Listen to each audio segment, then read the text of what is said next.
Hello everyone, स्वागत है आप सभी का आपके अपने YouTube channel Sidra science academy में। तो दोस्तों, आज हम इस वीडियो में समझेंगे कक्षा 12th की केमिस्ट्री है। ठीक है, कक्षा 12th रसायन विज्ञान चैप्टर इसमें हमारा 2 रहेगा, जिसका नाम है वैद्युत रसायन। तो दोस्तों, इस वीडियो में जो आज हम समझेंगे, देखिए किन किन टॉपिकों को समझेंगे। तो सबसे पहली चीज़ तो हम समझेंगे नेल्सर्ट समीकरण क्या है। ठीक है, नेल्सर्ट समीकरण की परिभाषा और नेल्सर्ट समीकरण का सूत्र और इस पर आधारित न्यूमेरिकल्स समझेंगे हम सबसे पहले। उसके बाद वैद्युत रासायनिक श्रेणी, वैद्युत रासायनिक श्रेणी के लक्षण और अनुप्रयोग इसी वीडियो में हम समझेंगे यहाँ। उसके बाद फैराडे के वैद्युत अपघटन के नियम, प्रथम नियम, द्वितीय नियम, हम यहाँ एक एक चीज़ को अच्छी तरह से समझने वाले हैं। और उसके बाद में लास्ट में हम समझेंगे यहाँ आंगिक प्रश्न, जो बोर्ड के बहुत ही इंपॉर्टेंट क्वेश्चन हैं। ठीक है, एक एक क्वेश्चन सिलेक्टेड क्वेश्चन रहेगा हमारा, तो आपको पूरी वीडियो को देखना है बिना स्किप करे हुए, और एक एक चीज़ को हम यहाँ समझने वाले हैं। तो चलिए वीडियो को शुरू करते हैं। तो सबसे पहले हम समझेंगे यहाँ नेल्सर्ट। आइए दोस्तों समझते हैं सबसे पहले नेल्सर्ट समीकरण। तो देखिए हेडिंग डाली हमने यहाँ, नेल्सर्ट समीकरण किसे कहते हैं। ठीक है, तो हम याद रखेंगे इलेक्ट्रोड विभव, जिसको हम ई से व्यक्त करेंगे। ठीक है, इलेक्ट्रोड विभव तथा मानक इलेक्ट्रोड विभव, इसको हम व्यक्त करते हैं ई नॉट के संबंध को नेल्सर्ट समीकरण कहते हैं। मतलब इलेक्ट्रोड विभव ई तथा मानक इलेक्ट्रोड विभव ई नॉट के संबंध को ही हम क्या कहते हैं, नेल्सर्ट समीकरण कहते हैं। बहुत ही सिंपल परिभाषा बताई है, इसका सूत्र याद रखना। क्या सूत्र? ई बराबर ई नॉट, माइनस लगाएंगे यहाँ minus R T upon N F. ठीक है, एन का मतलब होता है इलेक्ट्रॉनों की संख्या और एफ का मतलब होता है फेरेड। लॉग ई अपॉन लॉग ई हो जाएगा गुणा में 1 अपॉन एम एन प्लस। ठीक है ना, तो इस प्रकार से हमें यहाँ इलेक्ट्रॉन जो आवेश है उसका चार्ज रखना है। तो या हम इसका दूसरा सूत्र याद रख सकते हैं, ई सेल बराबर, मतलब सेल का इलेक्ट्रॉन विभव बराबर, तो क्या हो जाएगा minus 0.0591 upon n log e 1 upon m N positive ion सांद्रण। इस तरह से तो यहाँ पे हमें याद रखना है, जहाँ ई बराबर क्या होगा, इलेक्ट्रोड विभव। जहाँ जहाँ ये ई दिखाई दे रहा है ई, तो ई बराबर हमें क्या रखना है, इलेक्ट्रोड विभव। और ई नॉट का मतलब क्या है, मानक इलेक्ट्रोड विभव। जो सेल का मानक इलेक्ट्रोड विभव दिया जाएगा, हमें वहाँ ई नॉट का मान लगाना है। ठीक है, और जो आर का जो मान है वो गैस स्थिरांक है, और इसकी मान की हमें जरूरत पड़ेगी तो हमें लगा सकते हैं कहीं पे भी 0.0821 लीटर वायुमंडल प्रति केल्विन प्रति मोल।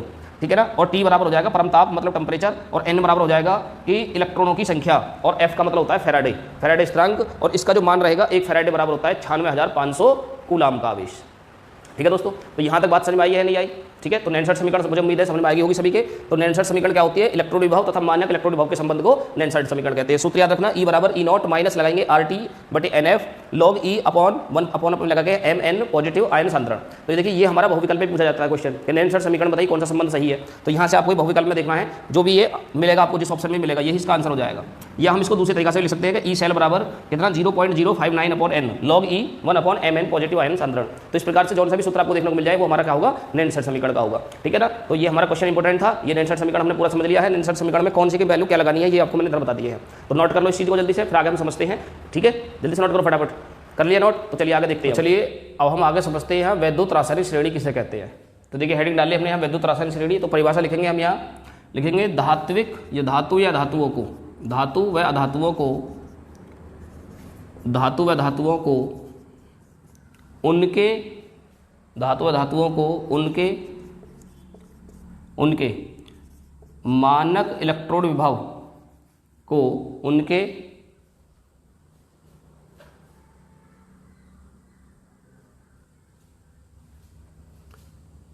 मानक इलेक्ट्रोड विभव के क्रम में रखने पर, ठीक है, बढ़ते क्रम में रखो या घटते क्रम में रखो, एक क्रम में रख दो। तो मानक इलेक्ट्रोड विभव को क्रम में रखने पर जो श्रेणी प्राप्त होती है, या एक श्रेणी प्राप्त होती है, एक श्रेणी प्राप्त होती है, उसे वैद्युत रासायनिक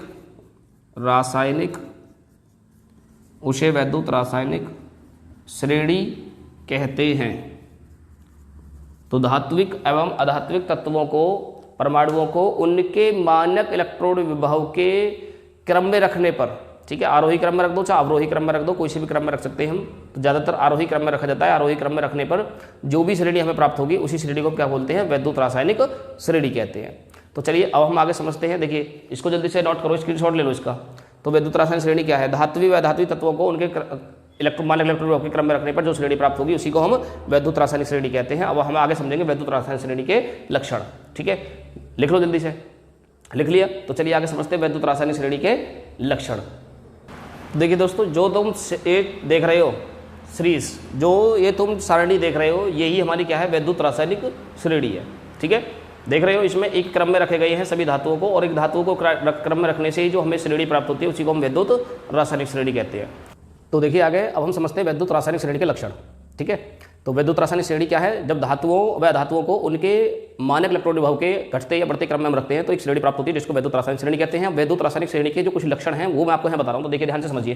तो वैद्युत रासायनिक श्रेणी के लक्षण क्या होते हैं, तो हेडिंग डाल देते हैं हम वैद्युत रासायनिक श्रेणी के लक्षण या अभिलक्षण। तो इसमें सबसे पहले याद रखिए कि इस श्रेणी में इलेक्ट्रोड की अर्धअभिक्रिया में अपचयन अभिक्रिया में लिखी गई है। ठीक है, तो बाईं ओर ऑक्सीकारक तथा दाईं ओर अपचायक होता है। तो जो हमारी रेडॉक्स अभिक्रिया लिखी जाती है इसमें, तो बाईं ओर कौन लिखा जाएगा हमारे यहाँ? बाईं ओर लिखा जाएगा इसका अंदर, यहाँ पे इधर क्या लिखेंगे हम? ऑक्सीकारक। इधर क्या लिखेंगे? बाईं ओर ऑक्सीकारक को लिखते हैं, और इधर जो लिखेंगे हम यहाँ, इधर को हम क्या लिखेंगे यहाँ? इधर अपचायक को लिखेंगे। अपचायक मतलब जिसका ऑक्सीडेशन होगा उसको अभिकारक की जगह पे, और जिसका रिडक्शन होगा उसको हम उत्पाद की जगह पे लिखते हैं। ठीक है, तो ये पहला पॉइंट हमें बताता है। दूसरा पॉइंट देखिए क्या बताता है कि इलेक्ट्रोडों के अपचयन विभव का ऋणात्मक मान यह प्रदर्शित करता है कि वे इलेक्ट्रोड हाइड्रोजन के सापेक्ष सरलतापूर्वक इलेक्ट्रॉन त्याग सकते हैं। तो इसमें क्या बात कही गई है देखिए, तो इलेक्ट्रोड के अपचयन विभव का ऋणात्मक मान, तो जिसका मान माइनस में होगा तो उसका मतलब ये होगा कि वो इलेक्ट्रॉनों को बहुत ही आसानी से त्याग सकता है। उसके बाद देखिए नंबर 3, तो नंबर 3 क्या है? जो तत्व हाइड्रोजन के सापेक्ष अधिक प्रबल अपचायक होते हैं तो उस श्रेणी में, तो इसमें क्या है? इस श्रेणी में हाइड्रोजन से नीचे रखे गए हैं तथा उनका मानक अपचयन विभव भी क्या होता है? मानक अपचयन विभव का मान ऋणात्मक चिन्ह से प्रदर्शित करते हैं। तो जितने तत्व हैं हमारे हाइड्रोजन के प्रबल अपचायक हैं हाइड्रोजन से, तो उनको सभी को क्या है? हाइड्रोजन से नीचे रखा गया है, और उनकी जो चिन्ह होगा उसको हम किससे व्यक्त करेंगे? माइनस चिन्ह से व्यक्त करेंगे। ठीक है ना, तो जल्दी से स्क्रीनशॉट लो। अब हम आगे समझते हैं बहुत ही ज्यादा इंपॉर्टेंट जो है वैद्युत रासायनिक श्रेणी के अनुप्रयोग, जो बहुत ज्यादा पेपर में पूछे जाते हैं। ले लिया स्क्रीनशॉट। चलिए आगे हम समझते हैं वैद्युत रासायनिक श्रेणी के अनुप्रयोग। देखिए अब आगे हम समझते हैं यहाँ वैद्युत रासायनिक श्रेणी के अनुप्रयोग। तो वैद्युत रासायनिक श्रेणी के क्या क्या अनुप्रयोग हैं? तो वैद्युत रासायनिक श्रेणी के अनुप्रयोग निम्नलिखित हैं, ये आप लाइन लिख दोगे यहाँ। ठीक है, तो चलिए सबसे पहले हम हेडिंग डाल लेते हैं यहाँ वैद्युत रासायनिक श्रेणी के अनुप्रयोग। तो वैद्युत रासायनिक श्रेणी के अनुप्रयोग निम्नलिखित है, ये आपको लाइन लिख देनी है। लिखने के बाद में हम सबसे पहले हेडिंग डालते हैं धातुओं का धन विद्युतीय लक्षण। तो पहले हेडिंग क्या डालेंगे हम? धातुओं का धन विद्युतीय लक्षण। तो देखिए इसमें क्या होता है मैं आपको बता दूं, बहुत ही सिंपल भाषा में बता देता हूं। देखिए जो धातुएं हैं वैद्युत रासायनिक श्रेणी में रखी गई हैं, एक क्रम में रखी गई हैं, तो जो वैद्युत रासायनिक श्रेणी अपने से ऊपर वाली धातुएं होती हैं, वैद्युत रासायनिक श्रेणी में जो धातुएं अपने से ऊपर वाली धातुएं होती हैं, तो उनकी तुलना में बहुत ही ज़्यादा अपने आप को धनायन बनाने की प्रवृत्ति रखती है, मतलब अपने इलेक्ट्रॉनों को त्यागने की क्षमता रखती है बहुत जल्दी से। तो देखिए क्या हो जाएगा इसमें, तो इसमें हो जाएगा कि इस श्रेणी में कोई धातु अपने से ऊपर स्थित धातु की अपेक्षा, तो क्या लिखोगे कि इस श्रेणी में, लिखोगे डेफिनेशन में, इस श्रेणी में कोई धातु अम्लों से क्रिया करके क्या करेंगी? हाइड्रोजन गैस, अम्लों से क्रिया करके हाइड्रोजन गैस का मतलब H2 गैस को विस्थापित करती हैं,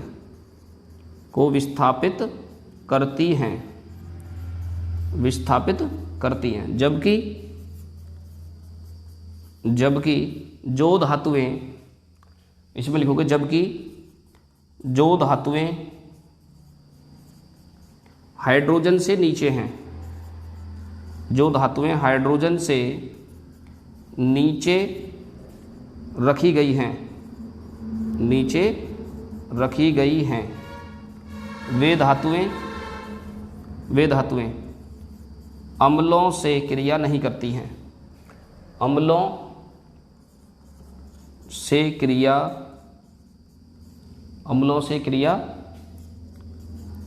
नहीं करती हैं, या ऐसा लिख सकते हो कि वे धातुएं अम्लों से क्रिया करके हाइड्रोजन गैस को विस्थापित नहीं करती है।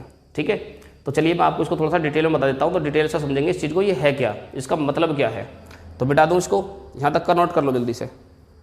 तो देखिए क्या कहा गया है इसमें धातुओं की क्रियाशीलता में, इसमें कहा गया है कि वे धातुएं जो श्रेणी में हाइड्रोजन से ऊपर रखी गई हैं, जैसे कि मान लो हमने ले लिया यहाँ Na ले सकते हैं, Mg ले सकते हैं, या हम ले सकते हैं मान लो इसकी जगह पे हमने कोई जिंकी ले लिया, इस तरह से। ये सब धातुएं हमारे हाइड्रोजन से ऊपर हैं, ठीक है ना। अब हाइड्रोजन से ऊपर हैं तो इनकी क्रिया हम अम्ल के साथ करा देते हैं, जैसे मान लो HCl से करा दी, या आपने H2SO4 से भी करा सकते हो, ये सब हमारे अम्ल है। तो जब अम्लों से क्रिया कराओगे तो ये क्या करेंगे, यहाँ ये हाइड्रोजन गैस को विस्थापित करेंगे, मतलब यहाँ का ये Na और यहाँ से Cl, तो क्रिया करके बनाएगा NaCl और प्लस हाइड्रोजन गैस विस्थापित हो जाएगी H2।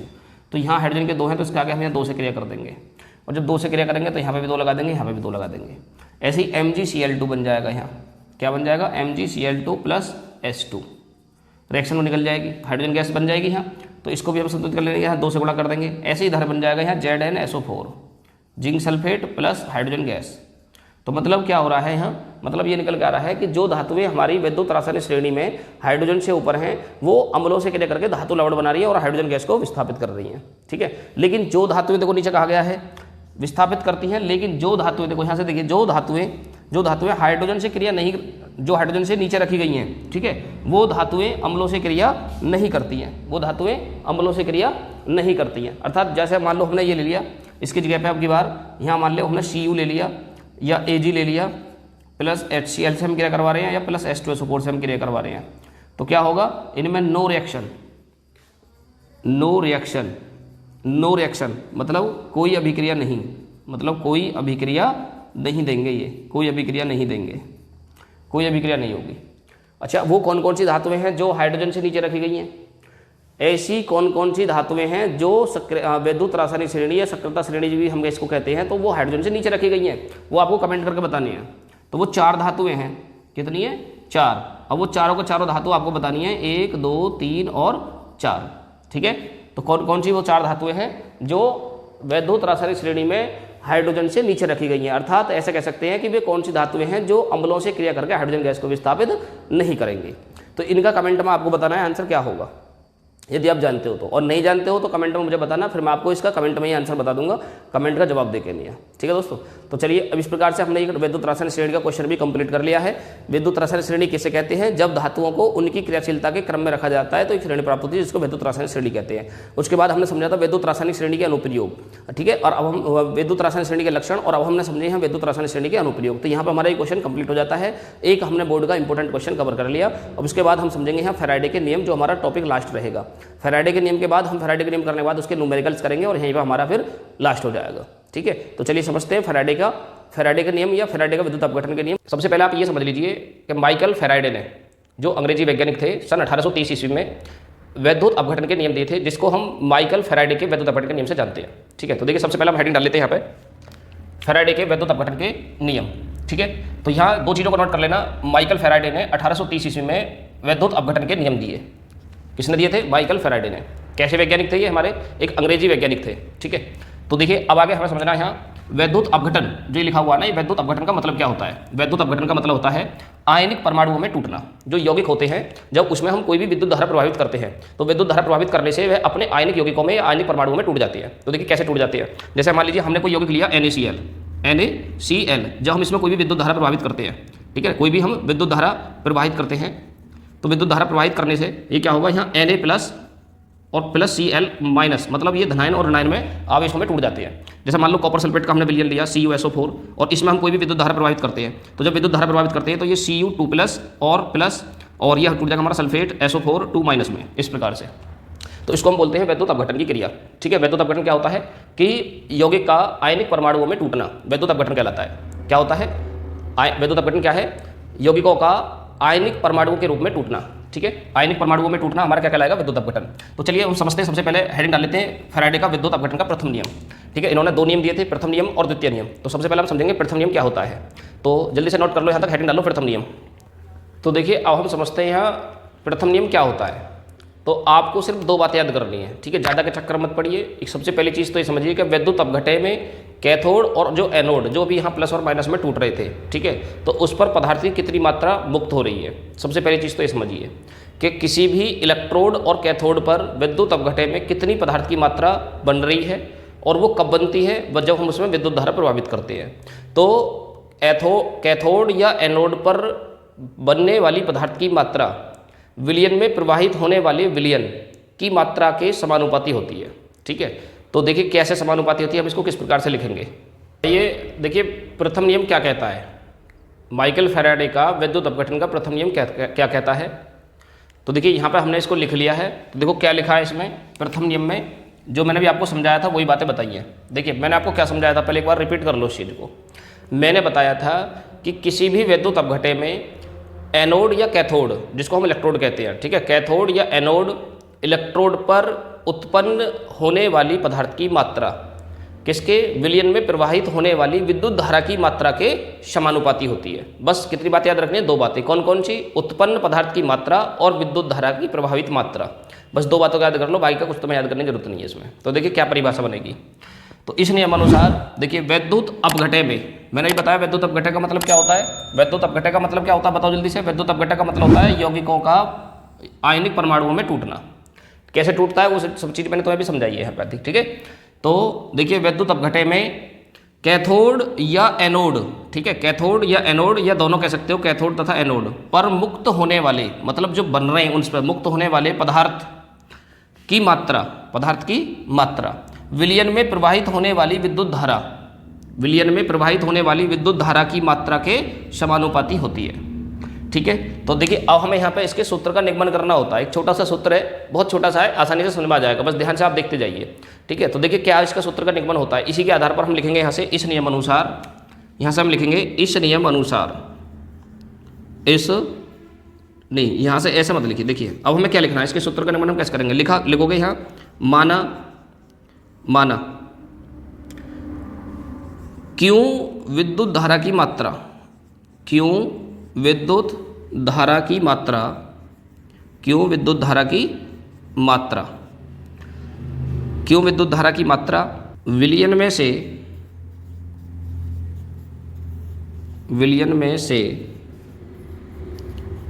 प्रवाहित, विलयन में से प्रवाहित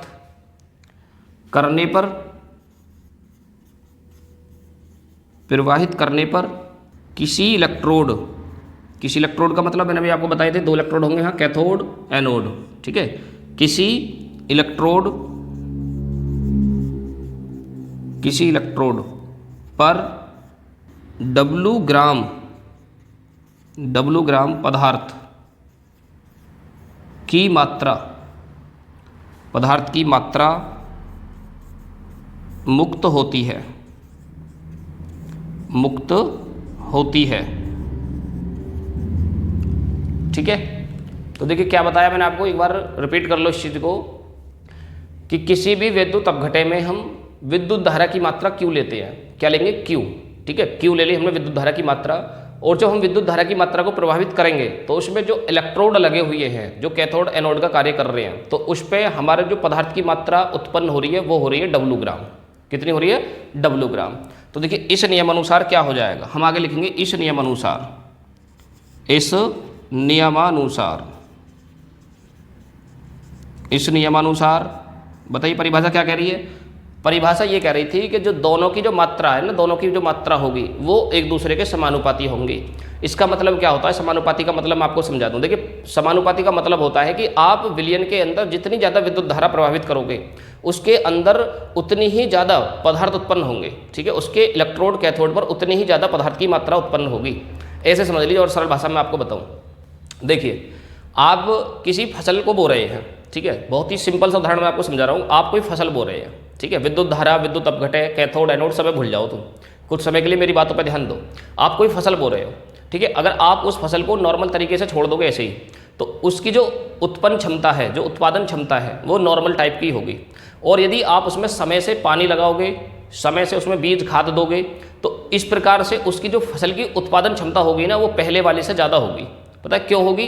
क्योंकि उसकी जो पैदावार है वो ज़्यादा हो रही है। पैदावार ज़्यादा क्यों होगी? क्योंकि उसने आप में समय से पानी दिया, समय से बीज खाद लगाए उसमें, ठीक है। तो इस प्रकार से उसकी जो बढ़ोतरी होगी वो बहुत ही अच्छी तरह से हो जाएगी।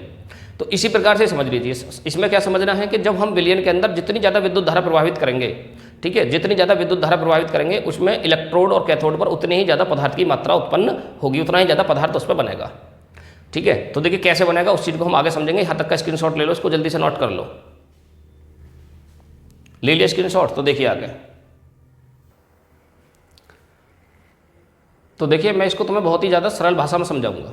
देखो सरल भाषा क्या है, आप कैथोड एनोड विद्युत अपघटय इन सभी चीज़ों को उठाकर रख दो साइड में, इससे ये बातें हमारे समझ में नहीं आ रही जी, बिल्कुल हमें तो बिल्कुल अपनी भाषा में समझा दो। अपनी भाषा मतलब एकदम सरल भाषा में समझा दो, जबरदस्त ट्रिक से। तो देखो सुनो मेरी बात को, आप जितने ज़्यादा पढ़ाई करोगे, आप जितनी ज़्यादा पढ़ाई करोगे आप उतने ही ब्रिलियंट होते चले जाओगे अपने सब्जेक्ट में, आप उतने ही ज़्यादा क्या होते चले जाओगे, होशियार होते चले जाओगे, ठीक है। और जितनी ज़्यादा आप हमारी वीडियो को देखोगे उतना ही ज़्यादा हमें फ़ायदा होगा। आप जितनी ज़्यादा वीडियो को देखोगे, 1 घंटा देखोगे तो उससे ज़्यादा फायदा होगा, और 2 घंटा देखोगे तो उससे भी ज़्यादा फायदा होगा, ठीक है।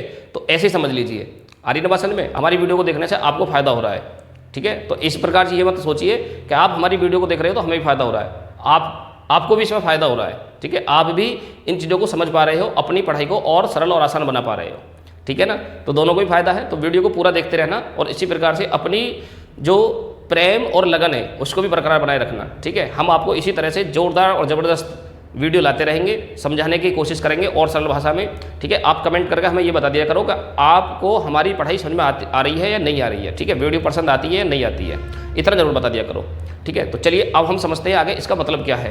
तो जल्दी से आप इसको नोट कर लो, स्क्रीनशॉट लो इसका, फिर आगे हम समझेंगे इसके बाद कि जो दोनों की जो मात्रा है वो समानुपाती का मतलब क्या होता है। ले लिया स्क्रीनशॉट, तो देखिए आगे। तो देखिए अब तक हमने क्या चीज़ को समझा है यहाँ पे। पहले तो मुझे ये बात बताओ, हम सिर्फ एक ही बात पे बार बार प्रकाश डाल रहे हैं। किस बात के ऊपर प्रकाश डाल रहे हैं कि इलेक्ट्रोड पर पदार्थ की मात्रा कितनी बन रही है और उसमें हम विद्युत धारा कितनी प्रभावित कर रहे हैं। तो दोनों एक दूसरे के समानुपाती। समानुपाती का मतलब मैंने आपको समझा ही दिया है कि आप जितना ज़्यादा काम करोगे आपको उतनी ज़्यादा कमाई होगी, सीधी सी बात है, ठीक है। आप जितने ज़्यादा कमाई करोगे आपको उतना ज़्यादा पैसा मिलेगा। आप जितनी ज़्यादा मेहनत करोगे आप उतनी ज़्यादा ब्रिलियंट होते चले जाओगे। आप जितने ज़्यादा हमारी वीडियो को देखोगे हमें उतना ही फायदा होगा, ठीक है। तो चलिए अब हम इसको मतलब समझा देते हैं। तो मैं देखो इसको किस लिखना किस प्रकार से है। इसको लिखना इस प्रकार से है, कैसे कि अब आप देखोगे यहाँ जो पदार्थ की जो मात्रा है वो किसके बराबर होती है, समानुपाती होती है विद्युत धारा के, विद्युत धारा की मात्रा के समानुपाती, ठीक है। किसके समानुपाती होगी, विद्युत धारा के समानुपाती होगी। अब आगे क्या करना है आपको, अब आगे कुछ नहीं करना, आगे सिर्फ आपको एक काम करना होगा कि ये जो दिख रहा है ना तुम्हें, ये क्या बोलते हैं इसको पता है, समानुपाती का सिंबल, चिन्ह है ये समानुपाती का। अब इसको आपको बदलना है किसमें, बराबर में। और जब बराबर में हम बदलते हैं तो कुछ ना कुछ तो इस प्रयोग करना पड़ेगा हमें इसकी जगह पे। तो हम यहाँ पे क्या लगाते हैं, हम यहाँ पे लगाएंगे एक स्थिरांक जो वैद्युत रासायनिक तुल्यांक कहलाता है। तो क्या लगाएंगे, तो देखिए यहाँ पे हम लगाएंगे Z। क्या लगाएंगे, Z, और Q का Q उतार देंगे और W का W उतार देंगे। ये बात बताओ, ये बात समझ में आई आपके या नहीं समझ में आई। तो इसका नाम देंगे हम समीकरण नंबर 1। दोबारा से समझो ध्यान से। तो देखो जो पदार्थ की मात्रा थी वो विद्युत धारा के समानुपाती हो रही है। ये फैराडे ने हमें समझाया था 1830 ईस्वी में। तो अब आगे फिर देखिए क्या बताया था उन्होंने ये बताया था कि जो पदार्थ की मात्रा है W, ठीक है, पदार्थ की मात्रा क्या है W, वो विद्युत धारा की मात्रा के समानुपाती है। तो हमने इसको लिख दिया उसकी परिभाषा के अनुसार। अब लिखने के बाद में हम क्या करते हैं, इसका डेरिवेशन को, सूत्र को हल करने के लिए कि जो समानुपाती का चिन्ह होता है इसको हम बदलते हैं बराबर के चिन्ह में। और जब बराबर के चिन्ह में हम बदलते हैं तो हमें फिर क्या लगाना होता है, एक स्थिरांक लगाना होता है। हम लिख देंगे यहाँ कि Z बराबर क्या है, स्थिरांक है, स्थिरांक है, ठीक है। और कौन सा स्थिरांक होता है, वैद्युत रासायनिक तुल्यांक कहलाता है। हम जो यहाँ Z को जो कहेंगे वैद्युत रासायनिक तुल्यांक कहेंगे। आगे हम सब चीज़ों को लिखवाएंगे तुम्हें, ठीक है। फिलहाल यहाँ तक का आप समझ लीजिए। यहाँ तक बात समझ में आ गई। अच्छा, जब यहाँ तक आपको बात समझ में आ गई तो मुझे अब एक बात बताइए कि यदि आवेश जो है, आवेश विद्युत धारा की जो मात्रा है, और यदि हम इसका मान 1 रख लें, यहाँ पे 1 रख लें, आप लिखोगे यदि क्या, कि यदि Q बराबर 1 हो तो बताओ 1 होगा तो क्या हो जाएगा, कुछ ना कुछ तो परिवर्तन होगा। अब क्या परिवर्तन होगा जरा देख लेते हैं उस परिवर्तन को भी। तो W ही रहेगा, ठीक है, क्योंकि इसमें तो हम कोई परिवर्तन कर ही ना रहे, कोई वैल्यू रख ही ना रहे, और Z की भी कोई वैल्यू नहीं रख रहे। और गुणा लगाएंगे हम बीच में। अब Q की जगह पर आप कितना लगाओगे, 1 लगाओगे यहाँ पे, ठीक है। दिखाई दे रहा है ना, हाँ सही है। तो यहाँ तक दिखाई दे रहा है तुम्हें। अब देखो यहाँ से आगे इधर देखो साइड में, तो क्या दिखाई देगा तुम्हें, अब W बराबर Z दिखाई देगा। क्या दिखाई देगा, W बराबर Z हो जाएगा। ये क्यों हो जाएगा, क्योंकि जो Q जो था हमारे विद्युत धारा की जो मात्रा थी उसकी जगह पर हमने क्या मान लिया, 1 मान लिया। ये मानना है आपको, ठीक है, ये शर्त होती है, नियम होता है इसका कि Q बराबर 1 मानना है। अब 1 मानोगे तो क्या होगा, Z में 1 से गुणा हो जाएगी तो Z का Z ही आ जाएगा, ठीक है। क्योंकि जब हम किसी भी संख्या से गुणा करते हैं 1 में तो वही संख्या हमें प्राप्त होती है जो कि तो इस प्रकार से हमारा मिल जाएगा यहाँ W बराबर Z। तो देखिए आपने यहाँ तक तो समझ लिया कि W बराबर Z कैसे आएगा। अब इसका तो मैं मतलब बता देता हूँ। देखो मतलब बहुत ही सरल भाषा में समझाऊंगा, थोड़े से ध्यान से समझ लेना बस। देखो मतलब इसका ये होता है कि जो W है वो पदार्थ की मात्रा है और Z क्या है, वैद्युत रासायनिक तुल्यांक है। अर्थात हम इसके आधार पर ये कह सकते हैं कि जो पदार्थ की मात्रा होगी वो वैद्युत रासायनिक तुल्यांक के बराबर होगी। ठीक है, अब कब होगी वो, जब हम किसी भी विलयन के अंदर विद्युत धारा प्रभावित करेंगे तब। ठीक है, जब किसी भी विलयन के अंदर विद्युत धारा प्रभावित करेंगे तो इलेक्ट्रोड पर उत्पन्न पदार्थ की मात्रा वैद्युत रासायनिक तुल्यांक के बराबर होती है, क्योंकि बराबर जो चिन्ह दिखा रहा बराबर की बात है। ठीक है, तो इसको हम देखो किस प्रकार से लिखेंगे हम यहाँ, तो हमें लिखना है ऐसे, तो लिखोगे अतः वैद्युत रासायनिक तुल्यांक, ये क्या होता है, ये Z होता है। ठीक है, वैद्युत रासायनिक तुल्यांक ये कौन है, यहाँ पे Z की बात कर रहे हैं हम। पदार्थ की इलेक्ट्रोड, ये इलेक्ट्रोड लिखा हुआ है, ठीक है, शॉर्ट में लिख दिया है, तुम पूरा लिख लेना, इलेक्ट्रोड पर एकत्रित वह मात्रा है, एकत्रित वह मात्रा है जो विलयन में किसके, एक कूलाम विद्युत धारा की मात्रा प्रभावित करने पर मुक्त होती है। ये इसको हमें लिखना है। अब इसको लिखने के बाद में आप एक चीज बताओ, आप कक्षा 10वीं क्लास से ही एक सूत्र पढ़ते आ रहे होंगे, कौन सा, Q बराबर I × T, पढ़ा है या नहीं पढ़ा? इस वाले सूत्र की हमें जरूरत पड़ेगी। इस वाले सूत्र को मैं उठा के यहाँ रखे ले रहा हूँ ताकि आपको भी ये स्पष्ट दिखाई देता रहे। ठीक है ना, इसका समीकरण 1 था ये मान हमारा। अब इसको मैं मिटा दे रहा हूँ क्योंकि हमें इधर लिखना है। अब देखो, अब आप 10th क्लास से ही एक सूत्र पढ़ के आ रहे हो फिजिक्स के अंदर, Q बराबर I × T। तो देखिए अब लिखोगे, थोड़ी सी इंग्लिश लिख दें, इंग्लिश सी बोलते हैं हल्की सी, वी नाउ दैट। ठीक है, वी नाउ दैट। अब वी नाउ दैट का मतलब क्या होता है, हिंदी में भी बता दूं तुम्हें, कि हम जानते हैं, हम जानते हैं कि। तो अब जहां भी आप लिखना पड़े हमें हम जानते हैं कि, तो वहां यही शब्द का प्रयोग करो, वी नाउ दैट। ठीक है, वी नाउ दैट। तो देखिए हम क्या जानते हैं, बताओ हम क्या जानते हैं, हम ये जानते हैं कि जो Q बराबर होता है वो I × T के बराबर होता है। ठीक है, विद्युत धारा गुणा लिया गया समय। ठीक है, तो वो आवेश के बराबर होती है। अब देखो इसको नाम दे दो समीकरण नंबर 2, यहाँ दे दिया हमने समीकरण नंबर 2। अब क्या करोगे, अब कुछ नहीं करना तुम्हें, इस समीकरण का मान इस समीकरण में रख देना है। मतलब समीकरण 2 का मान समीकरण 1 में रख देना है। आप ऐसे भी बोल सकते हो, या आप इसको ऐसे भी बोल सकते हो कि Q का मान समीकरण 1 में रखने पर, किसमें, Q का मान समीकरण 1 में रखने पर। ठीक है, या ऐसा बोल सकते हो कि समीकरण 2 का मान समीकरण 1 में रखने पे।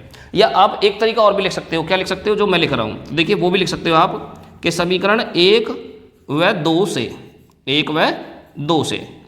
अब देखो 1 व 2 से रखने पर क्या होगा, तो देखो यहाँ पे भी Q है, इसको देखो ध्यान से, यहाँ पे भी Q है और यहाँ पे भी तो Q है। तो जहाँ जहाँ मैंने गोल करा है वहाँ वहाँ Q को मत लिखो। देखो क्या लिखोगे आप, इधर तो लिखो यहाँ WZ। ठीक है, उसको लिखो समीकरण 1 को पहले कि W बराबर Z लिख दिया ना, तो आपको यहाँ का Q लिखना है ये, और ना यहाँ का आपको ये Q लिखना है। ठीक है, तो अब जब यहाँ का Q नहीं लिखोगे तो लिखोगे क्या, फिर IT बचेगा, IT बचेगा, और यहाँ का हमने पहले लिखे लेके आए वो, तो यहाँ क्या बचेगा, I × T ये बचेगा। तो ये निकल के आ गया तुम्हारा सूत्र, W बराबर ZIT।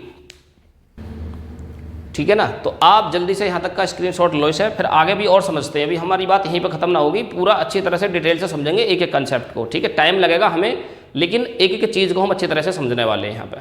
देखो वक्त तो लगता ही है, जब हम किसी अच्छे कार्य को करते हैं तो उसमें समय तो लगता ही है। ठीक है ना, तो थोड़ा सा सब्र करो और वीडियो को देखते जाओ, अभी आपके एक एक चीज़ समझ में आ जाएगी बहुत ही अच्छी तरह से। तो जल्दी से स्क्रीनशॉट लो इसका, ले लिया स्क्रीनशॉट। तो देखिए अब आगे समझ लें, आगे समझे, और तो देखिए अब आगे क्या करना है। तो अभी तक हमने क्या समझा था, हमने समझा था यहाँ W बराबर ZIT कैसे आया, बताओ कैसे आया था ये, अभी भूल गए या याद है? तो देखो एक बार और बता दूं मैं तुम्हें इस चीज़ को। तो हमने क्या काम करा था कि हम एक बात को जानते हैं कि Q बराबर I × T एक सूत्र होता है। ठीक है, Q बराबर I × T मतलब आवेश बराबर विद्युत धारा गुणा समय, एक सूत्र होता है। और एक सूत्र हमने पहले ही से समझ रखा था यहाँ कि W बराबर ZQ। तो ये कैसे आया था, ठीक है, अगर इस बात को मैं बताऊंगा तो बहुत पीछे पहुंच जाएंगे। तो फिलहाल आप यहाँ से समझ लो कि यहाँ पे एक सूत्र होता है। ठीक है ना, और ये सूत्र कैसे होता है, तो देखो वीडियो को पीछे हटाकर और आराम से समझो ये कैसे निकल के आएगा सूत्र। ठीक है ना, अब इसके बाद आपको क्या करना है, तो देखिए अब आपको इसके बाद ये करना है कि जहाँ Q है ना, Q ये वाला जो Q है और ये वाला जो Q है, ये दोनों पक्ष हमारे बराबर में होते हैं। तो बराबर के लिए हम इस समीकरण का मान उस समीकरण में रख सकते हैं बड़े आसानी से। तो कैसे रखोगे, तो ये मान निकल के आ जाएगा तुम्हारा W बराबर ZIT। अब देखो यहाँ से मान, मेन बात अब यहाँ से स्टार्ट होती है। अब यहाँ से क्या स्टार्ट होगी, यहाँ पे भी कोई ज़्यादा बड़ी बात नहीं है, बस कुछ नहीं है, जो चीज़ें मैं तुम्हें बता रहा हूँ सिर्फ उनका काम करते जाओ। तो देखो सबसे पहले क्या है कि I और T दोनों को हम मान लेते हैं कि जो विद्युत धारा हम प्रभावित कर रहे हैं कि I बराबर जो हम प्रभावित कर रहे हैं उसमें 1 एम्पेयर 1 एम्पेयर की विद्युत धारा प्रवाहित कर रहे हैं, और t जो ले रहे हैं हम उसमें हम केवल 1 सेकंड का समय ले रहे हैं। मतलब 1 सेकंड में 1 विद्युत धारा या 1 एम्पेयर की विद्युत धारा हम उसमें प्रवाहित कर रहे हैं। ठीक है, तो एक क्या क्या सुनवाइए। अच्छा एक चीज़ और सुनो पहले, ये जो आई लेनी है ना आपको कैपिटल लेनी है। ठीक है, कैसी लेनी है? कैपिटल लेनी है। तो हम भी यहाँ पे भी कैपिटल बना दें इसको। तो क्या कह रहा क्या कहा गया इसमें, देखो ध्यान से समझो। इसमें मैंने ये बात बताई है कि किसी भी विद्युत अपघटय के अंदर जो आप विद्युत धारा को प्रवाहित कर रहे हो तो उसको कब तक प्रभावित करना है? मात्र 1 सेकंड तक प्रभावित करना है। और कितनी विद्युत धारा प्रभावित करनी है? 1 एम्पियर की विद्युत धारा उसमें प्रभावित करनी है, उससे ज़्यादा नहीं। ठीक है, अब देखो फिर क्या होता है। तो इन मानों को, दोनों मानों को I बराबर और T बराबर 1 रख दो, जो हमारा समीकरण नंबर 3 निकल के आया था उसमें। ठीक है, तो लिखेंगे हम समीकरण नंबर 3 से, समीकरण नंबर 3 से। अब 3 से क्या होगा? देखो यहाँ W है तो W का तो W लिखो। क्यों लिखेंगे? क्योंकि हमें इसके साथ कोई छेड़खानी नहीं करनी है, Z के साथ भी कोई छेड़खानी नहीं करनी है, वरना ये भी नाराज हो जाएगा। ठीक है, तो अब हमें क्या करना है? I का मान रख देना है। I का मान कितना रखना है? 1 एम्पेयर। और T का मान कितना रखना है? T का मान भी दोस्तों 1 ही रखना है। ठीक है, दोनों को 1-1 रख दिया हमने यहाँ। अब 1-1 रखने से क्या होगा कि ये W बराबर, अब देखो 1 की गुणा 1 में करो, जब 1 का पहाड़ा एक बार पढ़ोगे तो 1 ही आएगा, सीधी सी बात है। और मैंने भी आपको पीछे एक और बात बताई थी। क्या बात बताई थी? कि जब हम किसी भी संख्या में 1 से गुणा करते हैं तो वही संख्या हमें प्राप्त होती है। ठीक है, तो यहाँ तो इन दोनों की गुणा करने से तो हो गया 1, और जब 1 की गुणा हम Z में करेंगे तो दोस्तों यहाँ आएगा केवल Z। तो इस प्रकार से हमें एक सूत्र और मिल गया, W बराबर Z। तो इसका क्या मतलब है? तो इसका मतलब मैं तुम्हें अभी बता रहा हूँ। अब थोड़ी सी मैं पहले हवा खा लूँ, गर्मी हो रही है बहुत ज़्यादा। ठीक है, थोड़ी सी अब हवा, क्योंकि मुझे फैन बंद करना पड़ता है जब आपकी वीडियो बनाता हूँ, तो थोड़ी सी समझ जाओ सिचुएशन को। हाँ अब समझो, अब आएगा मज़ा। देखो अब मैं भी थोड़ा सा ठंडा हो गया, कूल हो गया, और तुम्हें भी रेस्ट ले लिया होगा। ठीक है, तो देखो अब समझो यहाँ पे ध्यान से। अब क्या समझोगे भाई? क्या समझने वाले बताओ? लो इधर को हो जाऊँ मैं, थोड़ा सा ढक लिया मैंने। अब बताओ क्या समझेंगे हम समझेंगे कि Z बराबर W या W बराबर Z कैसे आया था वो, और उसका मतलब क्या था, यही तो समझने वाले थे हम। जरा देखो इधर ध्यान से। तो W बराबर Z ये आया कैसे था, और इसका मतलब अब क्या होगा आगे चल के। अब ये जो हमने प्राप्त करा है इसका मतलब क्या है, अब हम इससे क्या फ़ायदा होगा। तो दोनों चीज़ों को मैं तुम्हें यहाँ बता दे रहा हूँ। तो सबसे पहली बात तो ये सुनो ध्यान से कि जो ये आया कैसे था। अब इसको आने का तो भी मैंने आपको समझाया, ये ज़्यादा देर ना हुई। देखो समीकरण 1 में समीकरण 2 का मान रखने से हमें ये प्राप्त हुआ है। ठीक है, अब हमें क्या हुआ, तो देखो समीकरण 1 में जब हमने समीकरण 2 का मान रखा था तो हमें मिला था यहाँ कि W बराबर Z I और T, यही तो मिला था यहाँ। ठीक है, अब इसमें क्या था हमने कि I को भी 1 माना था और T को भी 1 माना था। जब दोनों की हमने गुणा करी तो हमें मिला था W बराबर Z। देखो ये लिखा रखा है 1-1 मान के W बराबर Z। तो अब इसका मतलब क्या है? इसका मतलब ये है कि जब हम किसी भी विद्युत अपघटय के अंदर 1 एम्पियर की विद्युत धारा को 1 सेकंड तक प्रभावित करते हैं ना, 1 एम्पियर की धारा को 1 सेकंड तक प्रभावित करते हैं, तो उस विलयन के अंदर उत्पन्न पदार्थ की मात्रा उसका वैद्युत रासायनिक तुल्यांक कहलाता है। मतलब उसी को हम वैद्युत रासायनिक तुल्यांक कहेंगे, जो पदार्थ की मात्रा बनेगी उसके अंदर। ठीक है, तो देखो कैसे बनेगी। तो हम लिख सकते हैं समीकरण 4 से। समीकरण 4 कौन सी है? अच्छे लिखा ना, तो लिख लो तो क्या बात होगी। लो समीकरण 4 इसको दे दो, यही तो समीकरण 4 है। अब समीकरण 4 तो देखो क्या है, तो समीकरण 4 से, ठीक है, तो ये वाली समीकरण 4 थी तो इसका नाम दे देंगे हम समीकरण 4 से।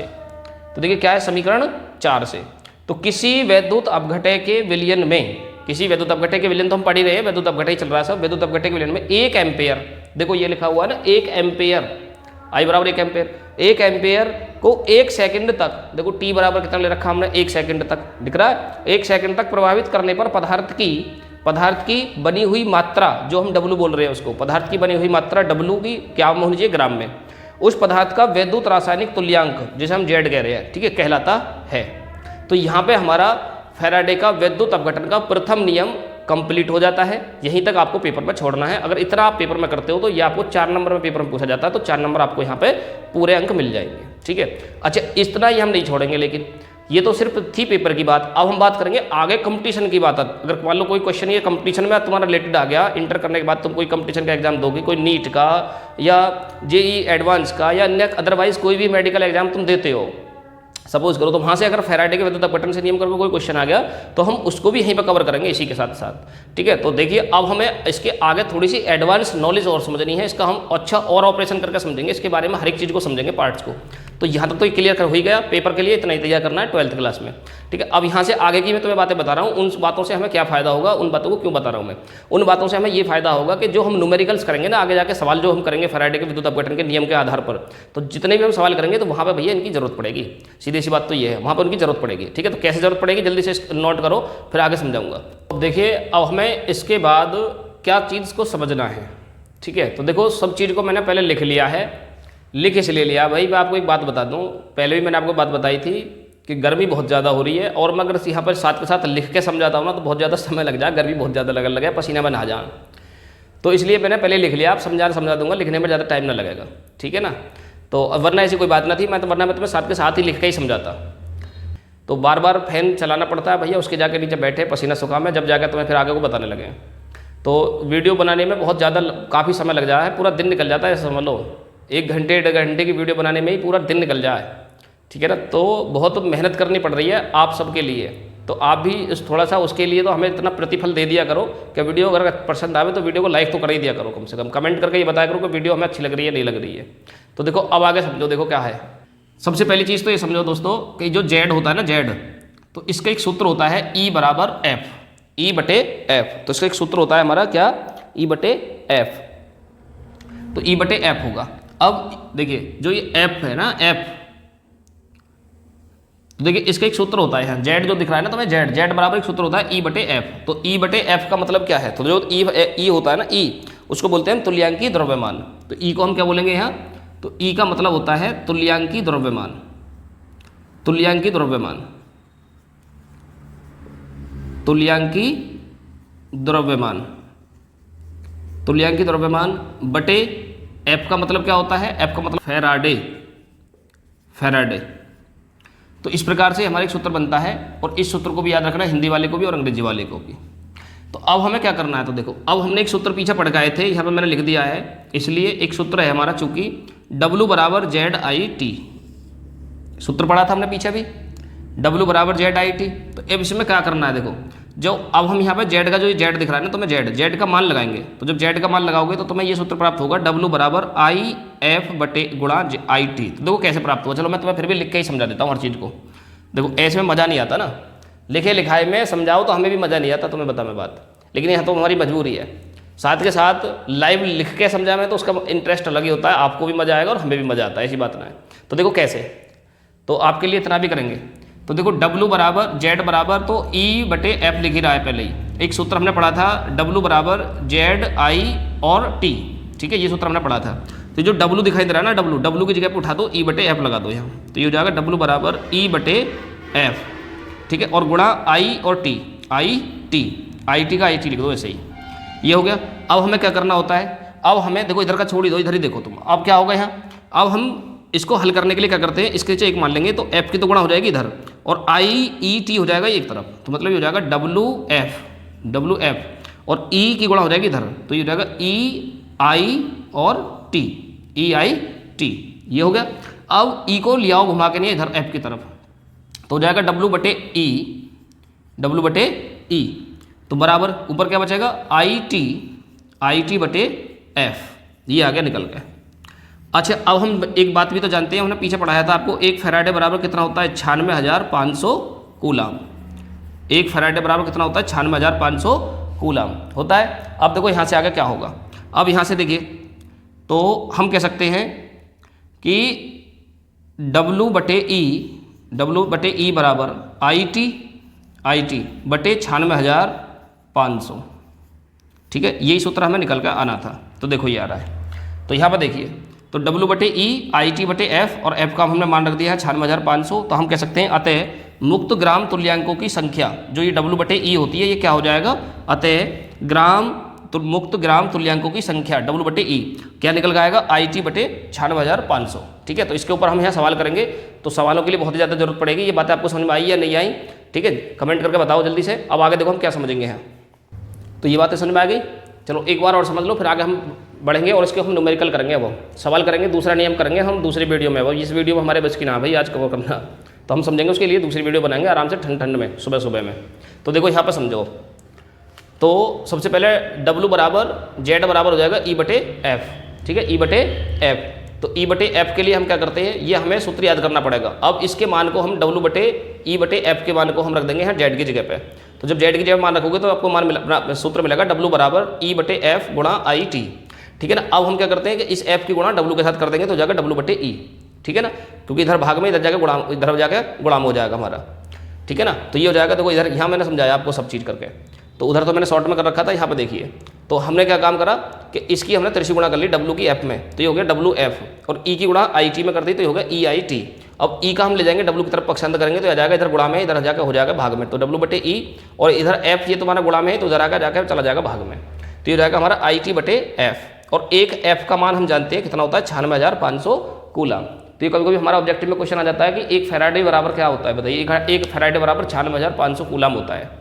तो अतः हम इस प्रकार कह सकते हैं कि मुक्त ग्राम तुल्यांकों की जो संख्या होगी W/E का जो मान होएगा वो IT/96,500 होगा।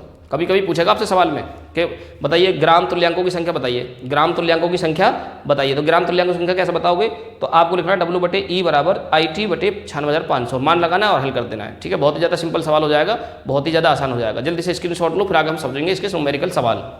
ले लिया स्क्रीनशॉट, तो देखिए अब सवाल समझते हैं। सबसे पहला क्वेश्चन, तो आ जाओ अब समझेंगे हम यहाँ सवाल। अब सवाल में देखो क्या समझना है, और ये जो सवाल है ना हमारा फैराडे के विद्युत अपघटन के प्रथम नियम पर आधारित है, ठीक है। द्वितीय नियम ना तो हमने अभी समझा है और ना हम उसके न्यूमेरिकल करेंगे। जब उसको हम समझेंगे तभी उसके हम न्यूमेरिकल भी करेंगे, ठीक है। तो साथ के साथ पहले प्रथम नियम का समझा, अभी प्रथम नियम के साथ साथ उसके सवाल भी समझेंगे। तो देखो सबसे पहला सवाल क्या कहता है, सवाल बहुत ही आसान है, बस लॉजिकल सवाल है और इंपॉर्टेंट क्वेश्चन है, पेपर में आता है। यहाँ पर इंपॉर्टेंट करके डाल के लिख लो इसको। तो देखिए क्या कह रहा है, कॉपर सल्फेट CuSO4 के विलयन को 1.5 एम्पेयर की धारा, ठीक है, 10 मिनट तक विद्युत अपघटित किया गया या प्रवाहित किया गया है। तो कैथोड पर निक्षेपित कॉपर का द्रव्यमान क्या होगा। तो इस सवाल को करने से पहले आप पिछली बातों पर आ जाओ लौट के, जो पिछली बातें मैंने आपको बताई थी। तो पिछली बातें मैंने आपको कैसे सूत्र बताए थे, देखो एक तो सबसे पहले चीज़ सूत्र मैंने तो बताया था Q बराबर I/T, ठीक है। तो यहाँ पर जो Q है, Q तो है यहाँ आवेश, ठीक है, Q क्या है आवेश, और जो I है वो है धारा, विद्युत धारा, ठीक है। इसके लिए हम लिख देंगे यहाँ विद्युत धारा, और जो T है वो है समय, ठीक है ना। आवेश जो लिया जाएगा यहाँ कूलाम में लिया जाएगा, कूलाम में, और विद्युत धारा यहाँ एम्पेयर में मापी जाएगी, और जो समय है वो सेकंड में लिया जाएगा। सबसे पहली बात तो ये सुनो, ठीक है ना, सबसे पहली बात तो ये सुनो कि जो आवेश है, आवेश को हम कूलाम में मापेंगे, और जो विद्युत धारा है, विद्युत धारा को हम एम्पेयर में मापेंगे, और जो T है उसको समय, और समय को हम मापेंगे किसमें, सेकंड में, ठीक है ना। उधर चमकना रहा होगा तो, लेकिन फिर मैंने आपको बता दिया सेकंड में दिखाई, सेकंड में लिख लेना इसको, ठीक है ना। अब आ जाओ आगे। अब दूसरी बात क्या समझनी है कि एक सूत्र को मैंने आपको बताया था, जब हम किसी पदार्थ को निक्षेपित करते हैं तो एक सूत्र होता है हमारा Q बराबर N गुणा F, Q बराबर N गुणा F। अब ये कहाँ से नया सूत्र आ गया हमारे सामने, अब तक तो इनसे निपट रहे हम, अब एक नया सूत्र ये और आ गया सामने, है ना। अब इससे और निपटना पड़ेगा। अब देखो निपटो मत, क्या है, तुम्हें कुछ नहीं करना, Q तो वही है, काम खत्म। आवेश कूलाम में रखना है, N जो है, N है मुक्त इलेक्ट्रॉनों की संख्या, मुक्त इलेक्ट्रॉनों की संख्या, मतलब जो किसी चीज़ को हम विद्युत अपघटित करेंगे तो उसमें मुक्त इलेक्ट्रॉन भी तो आएंगे, कुछ ना कुछ कैथोड पर, एनोड पर आवेश भी तो आएगा, और जो आवेश आएगा उसको N का मान लेंगे। और F जो है, F को कुछ तुम्हें करना ही नहीं है, 96,500 इसका मान होता है, इसको याद रखना। F का मतलब होगा फैराडे। अगर ये चीज़ आपको पता है तो इस सवाल को समझने में बहुत ही ज़्यादा मजा आएगा, बहुत ही आसान लगेगा। चलो समझना शुरू करते हैं। देखिए सबसे पहले क्या कह रहा है कि सबसे पहले हम डालेंगे सोल्यूशन, और सोल्यूशन डालने के बाद हम लिख देंगे दिया है, ठीक है, गिवन बाय। तो क्या दिया गया है, विलियन में 1.5 एम्पेयर। तो देखिए एम्पेयर कहाँ बताया था मैंने आपको, एम्पेयर क्या बताया था, विद्युत धारा I का मान होता है, ठीक है। तो क्या हो जाएगा, I बराबर हमारा कितना, 1.5 एम्पेयर की धारा 10 मिनट तक। तो देखो 10 मिनट मैंने आपको क्या बताया था, समय है, समय को हम क्या लेंगे T में, T मतलब समय में, टाइम में। तो कितना है 10 मिनट, ठीक है ना। 10 मिनट को हमें बदलना होगा किसमें, सेकंड में। क्यों, क्योंकि मैंने आपको बताया था अभी कि समय को जो लेंगे हम हमेशा सेकंड में लेंगे। तो सेकंड में लेने के लिए क्या करोगे, 1 मिनट में 60 सेकंड होती है, तो इसमें 60 गुणा और कर दोगे यहाँ, ठीक है। तो 60 गुणा करोगे तो कितना हो जाएगा, ये 6 कम 6 600 सेकंड हो जाएगा। कितना हो जाएगा, 600 सेकंड। देखो कैसे हो जाएगा, ये 10 और गुणा करेंगे इसमें 60 की। तो गुणा करना बहुत ही आसान है, कितने जीरो गिन लो, 1 2 2 जीरो है तो 2 लगाओ, 6 की 1 में गुणा कर दो, 6 कम 6। तो इस प्रकार से 600 सेकंड हमारा टाइम निकल कर जाएगा, ठीक है। अब देखिए क्या कह रहा है वो, अब ये कह रहा है कि कैथोड पर निक्षेपित कॉपर का द्रव्यमान क्या होगा। तो उससे पहले आपको एक लाइन लिखनी पड़ेगी यहाँ। तो वो लाइन क्या लिखनी है, देखो ध्यान से समझो। 1 मोल कॉपर, 1 मोल कॉपर का मतलब होगा यहाँ 63.5 तो ग्राम होता है कॉपर का द्रव्यमान। ठीक है। 1 मोल कॉपर द्रव्यमान को निक्षेपित करने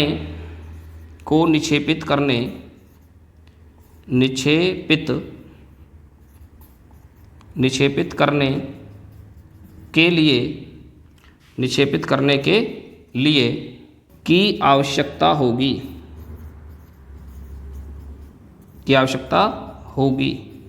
अब क्यों होगी जरा उसको सुनो ध्यान से। देखो वो क्यों होगी, तो इस साइड का तुमने नोट कर लिया, इधर ये नोट कर लिया, ठीक है। इसको मैं मिटा रहा हूँ, फिर आगे बताऊंगा कि क्यों होगी। देखो जब हम कॉपर का निक्षेपण करेंगे ना, जब हम कॉपर को निक्षेपण करेंगे तो देखो यहाँ पे CuSO4 हमें दिया गया विद्युत अपघट्य, तो CuSO4। अब CuSO4 को तोड़ोगे तो मैंने आपको सबसे पहले ये चीज़ बताई थी, CuSO4 को कैसे तोड़ोगे, तो टूटेगा Cu2 पॉजिटिव में और प्लस SO4 2 नेगेटिव में, ठीक है। तो यहाँ पर कितने आवेश उत्पन्न होते हैं, हमारे 2 इलेक्ट्रॉन आवेश उत्पन्न होते हैं जब हम कॉपर को निक्षेपित करेंगे, तो यहाँ 2 प्लस, ठीक है। तो अब इसको हमें कॉपर में बदलने के लिए क्या करना पड़ेगा, यहाँ प्लस 2 इलेक्ट्रॉन बराबर जोड़ने पड़ेंगे, क्योंकि ये आपने 11th क्लास में समझ रखे होंगे रेडॉक्स अभिक्रियाओं में। अगर आपने ये नहीं समझ रखे हैं तो 11th क्लास की वीडियो जाकर देख लेना, वहाँ से चैप्टर फर्स्ट में सेकंड भाग की चैप्टर फर्स्ट की, ठीक है, सेकंड भाग के चैप्टर फर्स्ट की वीडियो देख लेना, तो वहाँ पर आपको ये चीज़ें समझ में आ जाएंगी। तो इस प्रकार से जो हमें n का जो मान मिलता है ना, जो इलेक्ट्रॉनों की संख्या मिलती है वो कितनी मिलेगी, 2, क्योंकि 2 इलेक्ट्रॉन यहाँ निक्षेपित होते हैं, 2 इलेक्ट्रॉन उत्पन्न होंगे, तो इसलिए हमें यहाँ 2f से गुणा कर लेंगे, क्योंकि मैंने अभी एक सूत्र नहीं बताया था तो मैं यहाँ क्यों बराबर एक सूत्र होता है NF, तो n का मान यहाँ कितना हो गया 2, तो हमारा कितना जाएगा यहाँ 2f, ये 2f आ जाएगा। तो 2f का मतलब हम कह सकते हैं अर्थात 2f का मतलब क्या हो गया यहाँ, अर्थात 2f का मतलब हो गया दोस्तों 2 गुणा 96,500। क्यों, क्योंकि एक f का मतलब मैंने आपको बता रखा है 96,500 इसकी वैल्यू होती है फिक्स, 1 फैराडे बराबर होता है 96,500।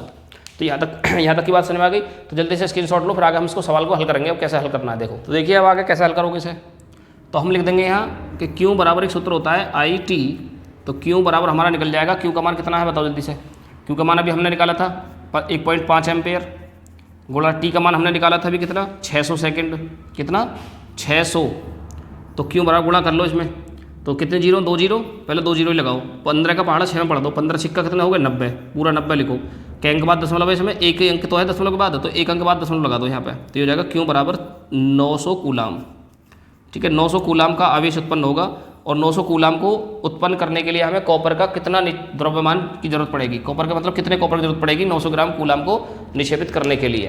तो मिटा दो इधर के, मिटा दो इस सवाल को, जल्दी से स्क्रीनशॉट ले लो, इसको फिर आगे समझेंगे अभी, या इसलिए लगा दो, इसलिए 900 कूलाम द्रव्यमान 900 कूलाम द्वारा कॉपर 900 कूलाम द्वारा कॉपर को निक्षेपित करने की मात्रा, 900 कूलाम द्वारा कॉपर का द्रव्यमान, तो क्या हो जाएगा कॉपर का द्रव्यमान बराबर 63.5 गुणा 900, और ये जाएगा यहाँ 2 गुणा 96,500। तो देखो किस प्रकार से हल करेंगे, तो 2 जीरो से 2 जीरो काट दो यहाँ, ठीक है, पॉइंट हटाओगे 1 जीरो नीचे बढ़ जाएगी, तो हो जाएगा यहाँ 635 गुणा 9 बटे कितना हो जाएगा 20 गुणा 965। अब इसको हल कर लो।